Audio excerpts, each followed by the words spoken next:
আপনাকে টাকা দেওয়া হবে না, তো আপনার এলাকায় টাকা দেওয়া হবে, এলাকার মানুষের জন্য টাকা দেওয়া হবে। সেই জন্য আপনি ইন্টারিম গভর্নমেন্টে যেভাবে যেভাবে পেয়েছেন, আমরা অনেক কিছু শুনি, অ্যালিগেশনের আদান প্রদানে অনেক কিছু বলা যায়, সেভাবেই চলবে হয়তো। रुको जरा सबर करो। और अभी तो रुको, क्लाइमैक्स अभी बाकी।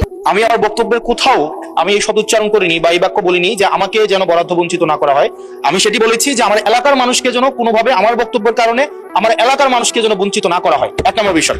2 নম্বর বিষয়, মাননীয় স্পিকার, আজকেও এই সংসদে আমরা দেখেছি যে জুলাই সংশ্লিষ্ট কিছু আমাদেরকে মিন করে একটা কথা বলা হয়েছে যে আমরা আগে রিকশায় চড়তাম, এখন আমরা গাড়িতে চড়ি।